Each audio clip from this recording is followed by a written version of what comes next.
What's up, everybody? Welcome to the Restoration Rundown Podcast, the podcast that's dedicated to you, the restoration business owner. My name is Ben Riccardi from Ironclad Restoration Marketing, and I'm the author of the No BS Guide to Internet Marketing for Restoration Contractors. Now, the Restoration Rundown is your source for everything related to managing and owning your restoration business, from bringing on special guests and sharing success stories to taking deep dives with our team here at Ironclad Restoration Marketing into all of the online channels that you need to be tapping into to get visibility for your restoration business and get more leads from the internet. We've got you covered. So buckle up and get ready for the rundown. What's up? Hey, what is up, everybody? Welcome to this emergency episode of the Restoration Rundown. This is going to be a great one, especially for those of you out there that are interested in the movie Terminator 2 Judgment Day. If you're familiar with Skynet, there's some big things coming down the pipeline. If you haven't heard, there's a little thing called AI, artificial intelligence. It's actually literally how the Terminator 2 Judgment Day and all the Terminator series came about. But today I want to bring on an industry expert in the restoration world. I can talk about AI as it applies to marketing a lot with things so rapidly changing. I just felt it would be necessary based off of an email and a little manifesto you guys might have seen on LinkedIn a few days ago. He's been making the rounds here. If you are in the restoration industry, there's a good chance you know this gentleman. He's got some really exciting things coming up. He's got 15 years in the restoration industry, and he's the COO of Rare Restoration out in Colorado Springs, but he also has a very strong background in development and digital marketing. I want you guys to help me welcome to the Restoration Rundown, Mr. Doug Weatherman from Rare Restoration. Man, what's up, Doug? How you doing this morning, Ben? I'm doing all right. Well, yeah, you're 3 hours behind, so I'm like kind of afternoon. But you know what? We talked beforehand. It feels like it's been Monday every day this week, so I wish it was the morning because then I'd have more time to finish what I got to do for the day. No kidding, man. No kidding. Well, wanted to thank you for coming on. And, before we really dive into everything that we spoke about beforehand, I wanted to educate the listeners just on who you were. I gave you a little bit of a brief introduction, but I don't think it did you any justice to what you actually, who you really are and what you do here. So if you could just talk a little bit about your background, how you got into the restoration industry and kind of where that led you to now, and then maybe tie in the whole web development technology aspect to it so we can get a chance to get to know you a little bit before we get into it. Yeah. Started in the restoration industry just a shade under 15 years ago with ServiceMaster. Worked for the other two big franchises too. Well, the other two back in the time were Restoration One and ServPro. Worked with all those franchises, larger franchises in all those organizations for several years. Did a lot of commercial work, disaster response team type stuff, and things of that nature over the years. In 2021, a buddy of mine who had a large carpet cleaning company here in Colorado came to me with an idea. I was already kind of looking to get out of the franchise world and kind of looking to doing something else on my own. And he came to me with an idea, and the rest is history, man. Rare Restoration Roofing's 4 years old. We service the entire state of Colorado for any emergency services, reconstruction, and roofing. And yeah, that's about the short version of the history. I've done a lot of interaction with RIA. I'm a Veris certified pricing consultant. I'm also on the independent pricing task force for the RIA. I'm a contractor consultant for Veris. Couple of things like that, man, that I do on the side just to kind of keep the language and stuff flowing back and forth between us and the software companies. As a person who has a strong background in software, software development, digital marketing and stuff like that, I feel like I'm one of the people who can really speak to these things and use the same language that they're being fed, both ways and stuff like that to kind of keep the conversation relevant for restorers. Yeah, and I think that's really important nowadays because I think you can and you can probably appreciate this just being a business owner. And I've got a site development company that I mentioned. You can get lost in that day to day, and a lot of things can just pass you by. And oftentimes we're very reactive to how we're going to address some of these problems that come up, or maybe some new technologies or new tactics that happen with all of the algorithm updates, just speaking from a digital marketing perspective. So I think it's super important to be ahead of this stuff. Just ask Blockbuster. I talk about this a lot, Blockbuster and MySpace and all that stuff, which I'm still holding strong on my MySpace account, by the way. I still got my top 5 friends in there. I don't even know if I have contact with them again, but I think that's super important. But the difference is, and why kind of we're talking today, and based off your manifestos, AI is moving a little bit differently, right? AI is not moving like Netflix. AI is not moving like Facebook did. AI is moving at breakneck speed. So when the reactive type of situations a little bit less effective now when it comes to things like this, I would imagine. In the past, like, hey, if SEO tactics change, you get a couple months like, holy crap, my rankings are dropping, what's going on? You can always come back and mitigate this. But man, with the way AI is moving, I would imagine that we're not going to have that luxury anymore, right? It's just changing so rapidly. Can you talk a little bit about some of those changes that are going on and really just relate it to how this is going to work with the restoration industry, so we can start identifying some ways that our audience can help mitigate that and get ahead of this? 100%. There's a lot going on right now. What you said about the breakneck speed is a vast understatement. AI is teaching itself at lightning speed. This technological advancement will happen to us faster than any technological advancement in world history ever in the history of time. This one's going to be big, and it's going to come in really, really quick. The ability for these modals to teach and educate themselves, the maturity rate in which they're being trained to elevate their thinking and reaction and the product they put out, and whatever type of AI that you're using. There's many different types. The conglomeration of these types is what's happening now. Everybody knows about large language models, generative AI, stuff like the open AI stuff, the chat GPT type stuff. You can customize a GPT to do whatever you pretty much want it to do as far as generation of imagery, text, even video. You can pretty much train it to do whatever you want to do now. So that's an open technology that if you guys think that it just now came out, you're behind the curve on this conversation. People have been using GPT for a very, very long time, and large language model technology for a very, very long time. All those little how may we help you windows that have popped up on websites for a decade, that has been the evolution of large language models. Generative AI is being used across the board now, and it's changing the way that corporations do business. It's elevating the ability of one single human employee, making it to where that human employee doesn't need as much support anymore, because the support is coming from a machine now. The automation of these things is tricky. And it can be used for good or evil, I guess, is my main thing here. There's definitely a lot of enhancements that AI can bring to the human, to the human worker. I haven't written an email, actually. I don't think until that manifesto and email, I think that was the third thing I've written all year long. And I run 2 companies. AI does all my writing pretty much for me. If there's a task or something that I get, I have AI that can pull, do whatever, and send the thing out. I don't really have to do anything other than click complete task. So it makes life a lot easier for the people that understand it, but the people that don't understand it, and the people that may have a technological what's the word here? Maybe they're not as good with technology as a lot of some people are. This may have a more adverse effect on those people, because they may not even realize that they're already arguing. They're typing up page long rebuttals to a machine, and that machine's just going to eat it. It doesn't care what you think. It doesn't care how your business feels.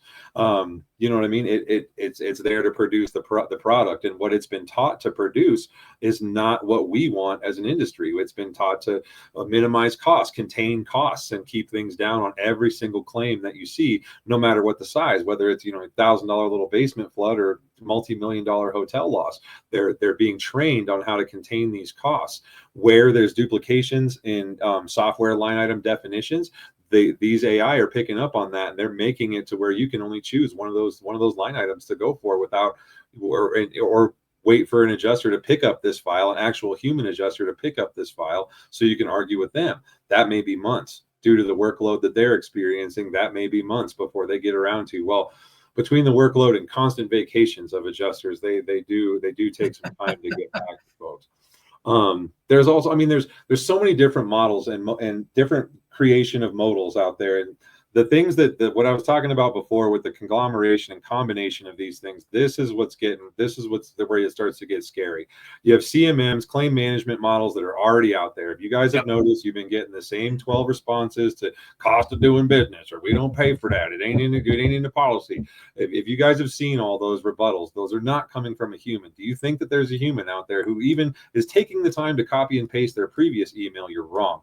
The insurance companies have been automating that for years and years and years, and they're taking in your rebuttals too, and your rebuttals become part of the response machine. The better your rebuttal, the more important that data is to that response machine, and it'll take that in and it'll work itself around until it finds a way to beat that rebuttal, and then it'll send that back to you and everyone else who uses the same rebuttal that you do. You know, a lot of things with CMMs are scary. They're prioritizing the insurer's cost savings, AI-based thresholds for claim payouts, historical data, using what they call historical data instead of real-time data is not going to lead to what we're looking for as restorers with real-time pricing, so that when we send in an estimate today, it's reflective of what I can go get those materials for tomorrow. That just isn't the way right now, and there's not a solution for this from any of the software companies, other than to make the system that they do better and to take feedback on the system that they already do use. Automated denials and reductions, these things are going to be huge. The line items that are going to get flagged now just automatically. Cost of line items that insurance companies consider excessive. No human oversight on these things. This is just going to come straight out to you. Fraud triggers are going to be increased. Things that can be considered a fraud trigger are going to be increased. Physical claim denial automation without human oversight is already taking place. You don't have a plumbing report and we can say no, well, then we're saying no. And if you get a plumbing report, call us back. You know what I mean? The AI bias and things like this that can be taught to these systems is what our problem is, right? The bias that can be trained into these systems is what's going to be the biggest adverse effect and challenge for our industry, because they're teaching it to do the thing they want it to. There is no learning for what restoration wants it to be. And this is the model that we're going to be fighting. Yeah, we saw similar. And just to recap, you said, hey, this could be used for evil, and let's just call it what it is. I mean, this cost savings from a contractor perspective, it doesn't reflect the real-time costs on materials. I mean, you know how much they fluctuate in COVID year. Go buy lumber. Good luck, and then down it's gone up and down. But more so, look who's pumping the money into this. So there's going to be a bias, and we saw this a lot in COVID when we talked beforehand about social media and why we don't do it. And I have a whole spiel on that, but we did have a place where we were running a lot of social Facebook ads, and they were allowing their AI during COVID, because nobody wanted to come to work, to flag fraud, everything that came through the book. So you could see, forget the bias, political bias and all that stuff that was happening. We were getting flagged on anything and everything. And then the worst part about that is, and I can see how this will translate to your industry, is that you have nobody to rebut to. You have nobody. It's just flagged. That's what it is. There's no course of action. Google's done the same thing last few years with Google or your Google business profile, soft suspensions. If you breathed on it, try to change your business hours, you're getting suspended. And they were backed up 5 months to try to get this remedied. And you're basically financing your projects at that point, right? And not a lot of companies can overcome that. You're shelling out all your labor, all your material, all this stuff to wrap up a job, and now you're chasing a check. You're already chasing checks as it is now, but now with the prevalence of this, with no checks and balances in it, I would imagine it's going to get a little harder to get paid because you have no one to rebut to if it's completely run by AI right now. That's the fear, right? Right. Without human interaction, think of it from the other side's point of view, right? We hear all the time that the average lifespan of an adjuster is like 9 months or something like that, right? At a carrier. What sense does it make for them to keep training, licensing, and employing humans when they can train, employ, and all less humans? You know what I mean? And have machines do the stuff, and have machines do the hard part too, because adjusters are emotional people. They're an actual human being. They may have a problem denying a claim. You know what I mean? They may have an issue with that. This machine will not have that problem. This machine will be set up to do exactly what it's trained to do. And flagging your estimates and things like this is just the beginning. There's so many different technologies that these are the things that are already happening. And the fact, like, I talk to restorers all the time across the country, and so many of them are unaware that this exists, that this is actually with, well, is that why they keep saying everything's the cost of doing business, Doug? And I'm like, yeah, that's why they keep saying across carriers that it's the cost of doing business, brother, is because they're all using this same system. No, they just have a script next to their desks, and that's line one rebuttal is the cost of doing business. Line two is sorry, we're out of the office. And then if it gets crazy, they have an elevate, and the AI will do its own elevation to the human. It doesn't have to, you don't have to interact with it. If you trick it or start to make it double think itself, it's an automatic trigger to a human. And then the human's going to get in, read the AI report, going back and forth that says these guys gave up this and this and this and this and this and whatever else. And then, or they're sticking to their guns on all these things. And the adjuster is going to come in that tone. You know what I mean? He knows history then at that point. He doesn't have we've reviewed your account, and we did determine that this is the cost of doing business. So I am the guy. I'm the guy who did this to you the whole time. I'm the guy who wrote that was the cost of doing business. They didn't write that, man. Their machine wrote that. It's been trained to write that. And there's going to be tiers to it. If you're this smart, you'll get to tier 2 right off the gate. And then eventually there'll be an automatic trigger that sends you to tier 2 right away because you're always a smart guy. Or maybe, there's guys out here like Ben Justison. I was just talking with him yesterday. He had a comment about calling the call center at Verisk at like 2 o'clock in the morning. They had their 24-hour support. You know what I mean? And he thought that the whoever the chat bot or whatever it is that Verisk has at 2 o'clock in the morning was going to be able to answer whatever question he at his level has. Like, this is a guy, you know what I mean? This is a high level guy with high level knowledge. You're going to automatically trigger the tier 3. You know what I mean? Like, this guy needs a human. Like, we'll get back to you at 9 a.m., sir. You know what I mean? That's going to be what it's going to be for guys like that all the time. And there'll be trigger systems. And then the key for you as a restorer is to bypass all that nonsense, all that tier 1, tier 2, maybe even tier 3 nonsense, and get to the human every time. Demand the human reviewer every single time. Because if we let these machines do this stuff to us, then we are responsible for the result that this will produce. So you just have to scream agent into the phone every time you call until they just give you who you agent, just hold down the zeros and hit it. So, all right. So there's a lot to unpack there. We've presented a lot of things that are already in motion, a lot of things you can imagine. This is going to just get worse and worse and worse. And a lot of this stuff, and I'll play the devil's advocate. I get it from the carrier side. Yeah, because you're going to have adjusters that have a bias. You're going to have adjusters that has a relationship with maybe a company. So I see where they're coming from, but I also can see how ominous this can be to getting paid. So outside of screaming agent into the phone a bunch of times and trying to get into that knowledge is there. What can restorers do now to really just start moving in the direction of being able to mitigate some of that problem and to make sure that they're on the up and up on this? This is the topic I've been given the most thought about. And even since Chris and I talked the other day, I've been trying to figure out what can we do, right? Because in my opinion, as an industry, we are potentially 3 to 5 years behind right now as far as what we're going to be, as what the other side's been doing and where we are. We're 3 to 5 years or a large, and I mean stupid large, sum of money to catch back up with this with these tools, right? So then we got to play in the same sandbox is the only thing that I can think of until somebody comes along. And there's some bright gentlemen in our field. And as a general announcement, if any of you guys out there and you know who I'm talking about are these bright gentlemen and you think you've got an idea for a solution, I am 100% down for the conversation that this is going to require, because these issues are going to be important. As restorers, as what we will become as consumers of this technology, we need to request that anything that's AI generated, adjustments, estimates, anything be flagged and tagged as such, that this was not done by a human being. A computer did this, whether that computer has the login information, because digital employees are already a thing. If this computer has the login for whoever the adjuster is and his name's on the estimate, there should be an asterisk or something that says that AI wrote this, not this human being who could have potentially site visited and done all this stuff himself. That's got to be paramount. And just like in Florida where you are, they just made an actual physical law that whoever changes or adjusts anything must have their name on the document, whether it's an exactimate estimate or whatever. There's got to be a name on the document signifying the person who changed it. And that all happened because 60 Minutes made a big deal about it. If 60 Minutes makes a big deal about this, this is the first thing that they're going to talk about with us too, is did AI do it or did a human do it? Who's responsible for the number? You know what I mean? We got to challenge anything that's AI driven as far as denials.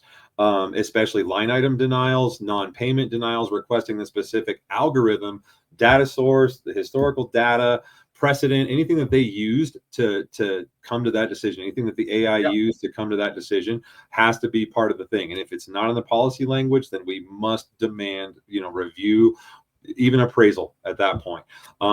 Policy-based justifications have got to be the most paramount thing. If they can't justify it in the policy language, we all know as restorers, then they must pay bill. If they can't make a thing in the policy that says they don't pay bill, then they must pay the bill.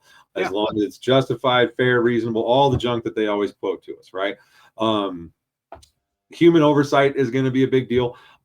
It's going to be on both sides too. We are going to have to be very conscientious of the data we're feeding the machine. What we get out of these things is going to be a direct reflection of what we feed them. If we feed them frustration and a whole bunch of nonsensical arguments, that's exactly what we're going to get back out of them, because that's going to, the tone of these machines can be based on multiple or singular entries. And that can be a person on the other end of it, the human on their end, who's deciding, make sure this guy has a terrible day. And you know what I mean? Give him the hardest, most possible responses ever and stuff like that. And the data that we're putting in is going to be responsible for that. The very fundamental thing about AI is it only is able to spit out what's put into it. Right. Well, the people who create the AI can control what's put into it, but once they release it in the wild and start sending it to do these tasks, then it will automatically take in your responses, and it has an automatic tone and basis and data-driven response level to what you said. So we have to be very clear on what we put in. The same thing has to go for them. Anything that's AI driven, whether it be their algorithm that says we don't cover project management, or any kind of a data source where they say that because we get 10 and 10, project management is null and void. That's another common one that we hear a lot. Any historical precedent that they're using. Well, when this loss happened, we had the same square footage affected, and that loss cost us roughly $7 a square foot. So, you know what I mean? Stuff like that is going to be the big deal.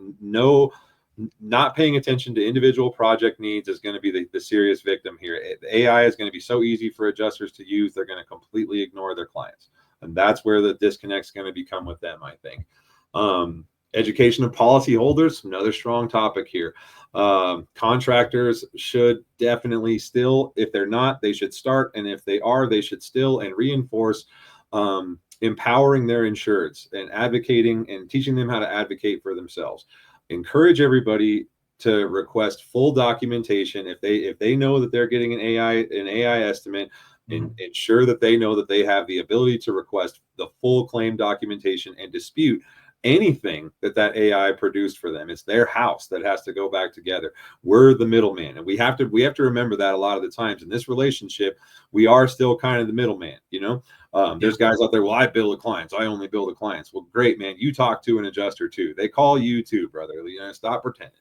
Right. So I mean, it's always the same song and dance, but we have to continue to empower these clients. We have to encourage everybody to make sure that they know their rights, that they are fully aware of the Unfair Claims Settlement Practices Act, and that nobody has any delusions about what that means. Advise people to file formal complaints with the state insurance regulators if the AI is being used to unfairly deny, alter, or adjust claims. Those complaints are the thing that's going to lead to regulation. Right now, there is no regulation on this. Everybody's just kind of flying around with their guns out, and nobody's really checking on any systems right now. And systems are being allowed to do things that, if given a lot more thought or a deeper level of thought, maybe there would be a regulation on the amount of things that AI is being allowed to interact with. Because right now, other than missile guidance, it's not much. Everything else is kind of being looked at for an AI solution. Every other industry, every other human being out there. I had a list the other day too with like data entry people, even taxi drivers, delivery drivers. Amazon's already doing their robot driver program. I have an Amazon building, a big one right here in Colorado Springs. The stuff that you see them testing around this city is insane. They got the drone delivery, they got the automated drivers, the big old ProMasters rolling around with nobody sitting in them. All kinds of stuff like this, and these are already happening. And like we said in the very beginning, this is a technology that's going to grow and advance faster than anything you've ever seen before because of its ability to teach and learn from itself. What's going to be like by 2030? You know what I mean? And it's up to us to make sure that we protect ourselves, teach our customers how to protect themselves from anything that could be adversely affected by artificial intelligence interaction or interjection or integration. Yeah, no, that was awesome. And I just have to come clean then now. I guess I am AI. This whole entire podcast is not real. Everybody that's listening to this or watching this, Doug's not real either. We actually generated this over a couple beers the other night, made this whole thing up. No, let me ask you a question. How much, because it sounds like this boils down to like, we really need to have transparency is probably the key word, at least at a minimum right off the bat. How much transparency is there right now in these processes that are being taken over by AI right now, as far as the claims process goes? Unless you demand it, none. There's none. There's no regulation or ruling that says they have to tell you anything. They don't have to tell you that AI wrote the estimate. They don't have to tell you that AI wrote the rebuttal unless you ask. If you ask a question, they can't muddy the waters or act in bad faith by lying to you. You see what I'm saying? So if you ask them, the funnest thing to do is if you go to like PLRB or even at Verisk at their convention this year, tons of insurance people, tons. And a couple beers in, these guys were ready to talk, man. I tell you what, one of the things that they couldn't wait to brag about was how much that their companies are integrating and utilizing AI technologies to make their lives easier. And I'm talking about VPs of claims, not like John the adjuster. I'm talking about the position on this gentleman's ID badge said VP of claims, and I took my full opportunity to have a long conversation with that guy. I mean, there's so much going on in the space right now, and as restorers, we like to think that there's always this adverse relationship, carrier to restorer, and they feel the same way. You know what I mean? They feel that little bit of adversity back and forth too. However, their checkbook's bigger. And fighting with a bigger checkbook is never usually a good idea for anybody that's ever done it before. Can probably tell you the horror stories about it. This one I feel is going to be our horror story, and it's going to happen before 2030. It's already happening to restorers today. Yeah, I called our local Renaissance Festival last week because we made a mess up in the tickets, and I was talking for a very long time with somebody with an incredible medieval accent, upbeat personality, and realized that I was speaking to a machine after about 5 minutes. Like, awesome. They do it up really nice at the Renaissance Festival. Everybody stays in character. I'm like, and this is not the biggest Renaissance festival in the world. I was really blown away by how convincing it was that I was talking to you. Like, you almost had no idea until I asked a specific question that they couldn't get to, and they're like, we can't handle something like that. I'm like, what do you mean you can't handle something like that? And it was just like, bloop, please email something else. Well, again, so transparency is going to be key. Right now, you've got to kind of beat it out of them to get that info out. You've given kind of the overview of what's to come. Who knows what's to come based off of this? I mean, again, we're up against, and you guys are up against a monster when it comes to revenue, and they're developing this at, probably faster than we even realize. So we default to thinking it's probably worst case scenario. We're on the verge of a Terminator 2 situation. Luckily, you're in Colorado Springs. You probably get away to the mountains. I've got my own little farm out here that I can hide away with plenty of guns. I've seen the movie 100 times, so I'm good there. But to be serious again, so let me ask you, so something peaked in my head. So, without being a restorer myself, as far as the process goes, one of the big things that I can see that the AI is going to affect when it comes to pricing is the procurement of the materials, right? So if they're going to reject things based off material costs, as well as I do, they change every day. Concrete for me, aggregate goes up and down like you wouldn't believe. So we bid jobs in February that start in June.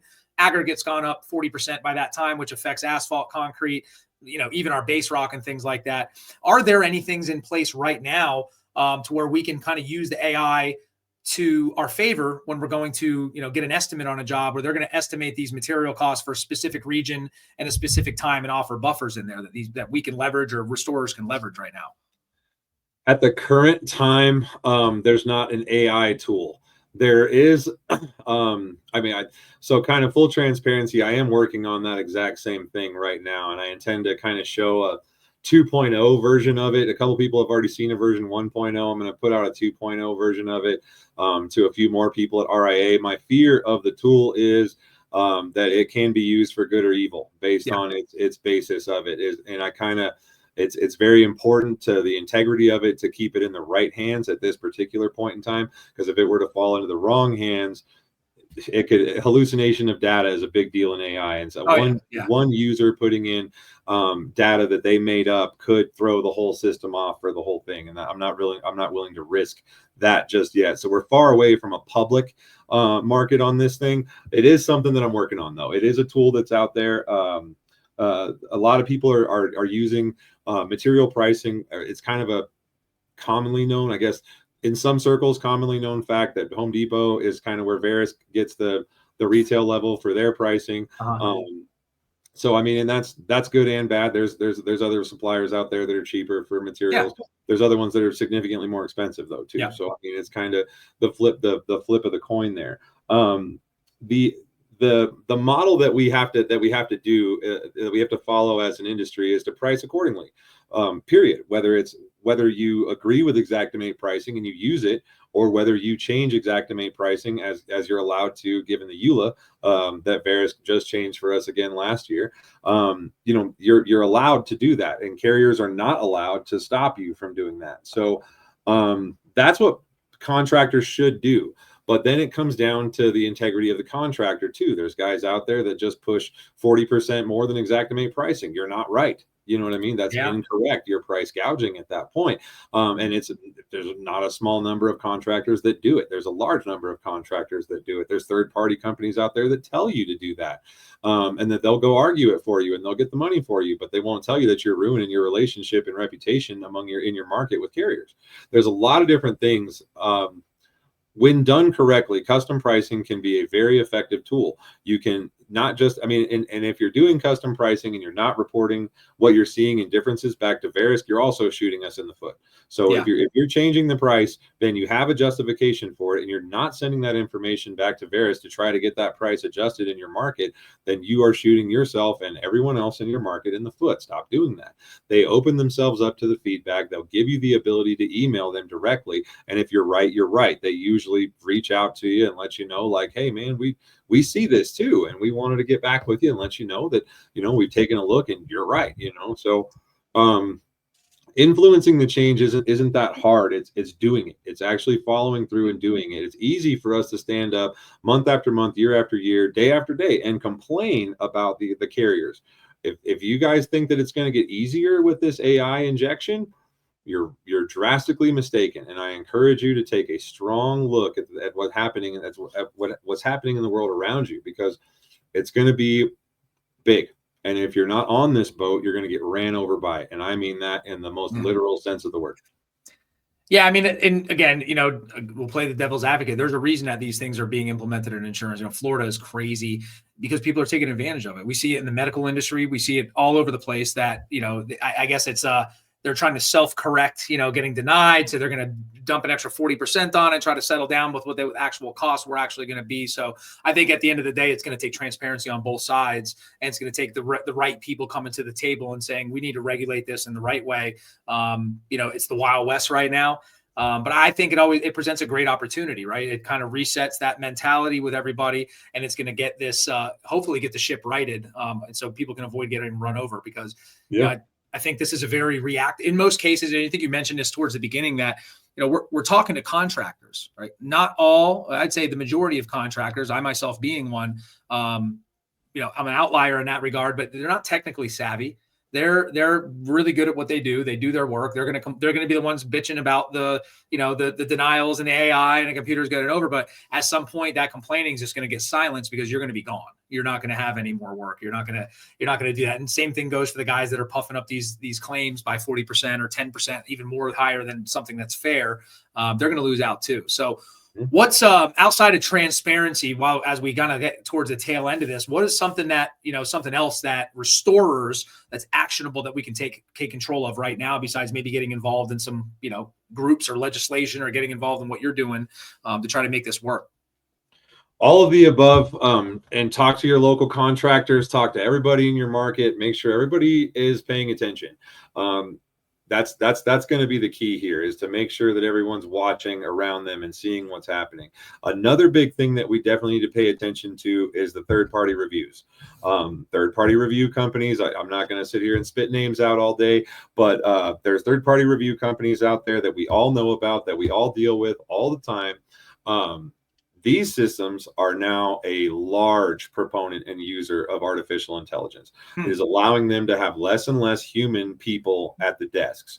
That is exactly what their business model requires for maximum profitability. Okay. The third-party review firms still don't have any legal authority. You know what I mean? They have no authority over your contractor pricing. 9 times out of 10, they're not adjusters in any way, shape, or form. They are now using AI to reject line items arbitrarily. None of them have ever seen your site, but they're telling you that you didn't need to do this thing that you said you needed to do and charge for. The role is purely about cost containment, not fair assessment. It is 100% based on that. We have to be, as an industry, cognizant of the fact that if we let the AI third-party systems beat us, then we are justifying their existence to the carriers. That's going to be a big, big, big thing. If you give up, I mean, these things are mostly robots now. You're not even getting a human being there. The human deploys the robot, analyzes the return, and that's literally it. They don't do anything at these third-party companies anymore besides contain cost. And that's how they sell themselves to carriers, is by going in there and saying, we can contain costs, and this is our artificial intelligence system that helps us do it at a higher and more efficient rate. You know what I mean? That's going to be a big deal. Arguing with those things on anything other than policy language and justified fact is going to be adverse. And those tools don't have to play by any laws. They don't have to play by any policy. They don't care if you make if you make an issue with them to the state. If you make a complaint about them to the state insurance board, they don't care. Nobody at the state insurance board cares about them either. They're a third party. Right. So those get dicey. That's going to be another big thing that we're going to see for sure. Yeah, Doug, listen, I appreciate all of this, and I'm sure everybody listening does too. I think that we should open the door to having some sort of roundtable on this, maybe specifics. I know you're in the midst of all of this right now, and things are changing rapidly, but I think it would be beneficial to everybody out there that listens to this, with our reach and what we can do collectively here. And I'd be all for having a few people that you recommend coming on and really kind of brainstorming this stuff and kind of coming up with ideas on how we can move forward in the right direction, because I do think that there's a world that exists that this can get mitigated to possibly. I liken a lot of this stuff to getting dunked underwater. And if you do the right thing, you're eventually going to surface again. It's going to suck for a little while. But I think things will correct themselves over time, much like they've done. We see it from a digital marketing perspective with algorithm updates, and as Google's training AI and all these tools are being more prevalent, it almost has forced digital marketing back into the stone age of digital marketing, where best practices right down the line, there's no way around it, and doing things the right way consistently is going to help you surface back up when you do get dunked under by some major change out there. So if you're open to it, I think the audience would definitely be open to having some sort of roundtable. I'm going to lean on you a little bit for that. We'll stay in contact. But if there's anything else you want to add, now's the time before I let you go get back in there and start working on your cool tool I'm excited to hear about in April in RIA. Yeah, man, no worries. Everybody make sure you make the tech panels and the AI breakout this year at RIA. Yeah, I know a lot of years I've been in all these tech panels year after year too. We kind of gloss over what's happening, talk about all the cool stuff. But this year we're going to have a strong focus on the incoming artificial intelligence. And it's definitely going to be sessions worth watching. The tech panel and then the breakout on the last day of the conference. Those are both going to be not to miss if you guys are going to RIA.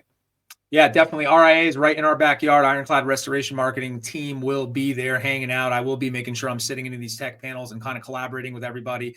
I'm a huge proponent of this industry. Obviously, we market for the industry. I believe in the contracting side, and I want to do everything I can from my end, and so does my team, to make sure that we can move this industry forward. Just via education is a huge thing that we can do here. Doug, appreciate your time, man. I'm looking forward to building a relationship here and just having you on more often. I think there's so much more you can bring to the table for guys out there that are listening to this.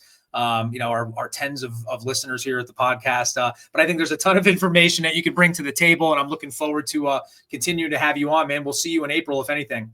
Definitely, man. Looking forward to it. Anybody out there that wants to link up, talk about this stuff, figure out a solution, I am all ears, gentlemen. Like, ladies and gentlemen, I'm all ears. Let's get together and let's make something happen for us, because there's a lot happening against us right now. Yeah, I really appreciate that. I'm sure everybody does. Listen, if you are listening to this, drop a comment on YouTube, Spotify, LinkedIn, anywhere that this thing is going to post. We're going to syndicate it across the board. So if there's something specific that you got a question on, we can address it in this roundtable that I think we're going to try to put together, or even another episode when Doug comes on, or reach out to Doug directly. Rare-restoration.com is your URL, right? Yep. Yes, sir. Yep. Doug at rare-restoration.com. Check it out. Doug's an open book. I've been watching in the wings about everything he's done. He's very active. Obviously, if you guys know who he is, you know exactly what I'm talking about. If you don't, he's definitely one of the people that you need to get in touch with in this industry for anything you're struggling with, not just these softwares and tools, but running the business in general, and digital marketing. He's got a huge background, which we're going to talk a little bit more about next time you have him on. Doug, thank you, buddy. We'll be in touch soon, man. I appreciate your time today. Thank you, sir. Thank you for your time. Have a great day. Thanks. All right, everybody, that wraps it up. Thank you for tuning in to this episode of the Restoration Rundown podcast. As always, please like, subscribe, share this episode, and follow Ironclad Restoration Marketing on all the socials and all the streaming platforms. It would do us a huge favor if you would drop comments on some things that you're struggling with, so we can craft episodes that are going to directly affect your business, your operations. So that's it for today. Thank you for tuning in. We'll talk to you next time.